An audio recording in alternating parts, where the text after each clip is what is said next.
I was briefed by members of my church here in Philadelphia about what to expect. There is a large group within my church from North Carolina. And in fact, I went to our church school in North Carolina, and so they told me what I would expect when I went there. Such things as don't challenge anything, stay on the campus as much as you can, don't be, quote, uppity, behave yourself. And I've always been relatively well behaved, and so I followed their instructions. But there was one incident that I remember that was rather frightening. One day, a group of us borrowed the car of one of the professors, who was a fraternity brother as well. And we were riding around Salisbury, and we were stopped by a policeman. We were not told why we were stopped, but he told us to follow him.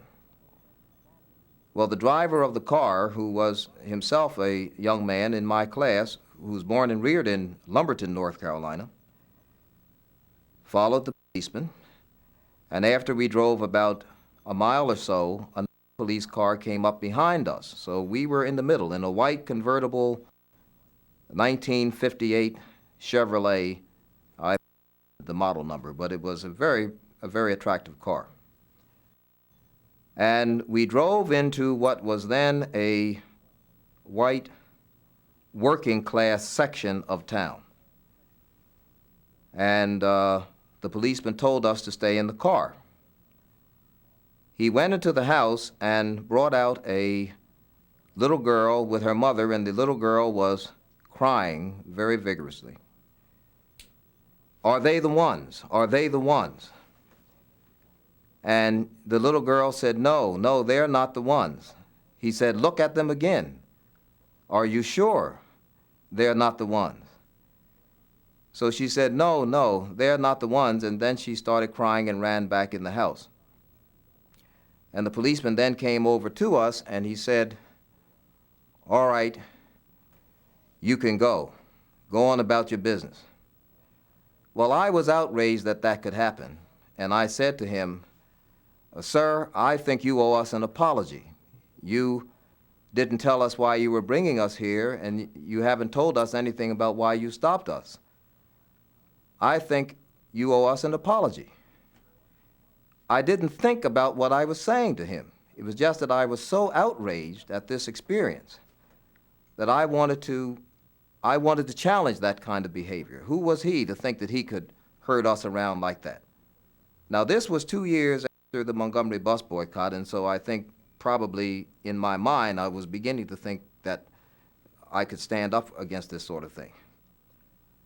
Well, he came over to me and he said, boy, where are you from? Well, immediately I knew what he was about to suggest. So I told him, I'm from Livingstone College. He said, that's not what I mean. Where are you born? Well, I knew then I couldn't deny it because I thought perhaps he'd ask me for identification and I would have my name and address from Philadelphia. So I told her, I said, I'm from Philadelphia. He said, I thought so. He stood back, and I never will forget him. I can remember this as vividly as if it happened yesterday. He was a tall, heavy-set man with one of the typical police-type hats on. And he stood astride the car, next to the car, and I was on this side of the door. And he hit his pistol like that. He said, I got your apology. Get the hell out of here before I change my mind.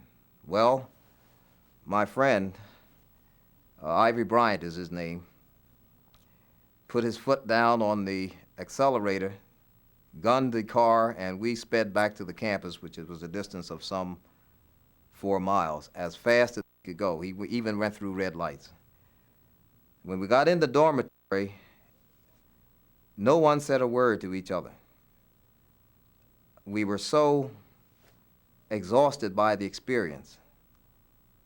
And I realized then how close we had come to being physically hurt as a result of something that I had said. And we just sat in the lounge of the dormitory for, about an hour. We never said a word to each other. Finally, someone broke the ice, and we started talking about the experience. And Bryant, who was a very funny fellow, and they called me Andy. He said, "Andy, don't ever ask me to drive you anywhere anymore." He said that he was so frightened, he said he was speechless. Well, it turns out that I was pretty frightened myself, but that was an indication of the kind of thing that could happen. And fortunately, it happened during the day. It was broad daylight. It must have been it was in the afternoon, about 2 or 3 o'clock, on a clear day. Remember, it was the fall because the leaves had fallen down and so forth. But that was an indication of the sort of thing that could happen. In the North, growing up in Philadelphia, I never had a sense of segregation. It didn't exist in Philadelphia. Now, discrimination existed in Philadelphia. There's no question about that. But the physical separation of people on the basis of race was something that was totally alien to my experience and my understanding. I, of course, read about conditions in the South.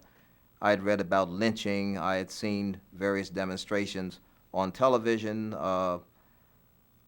But I had never experienced any direct rejection of any opportunity based on race.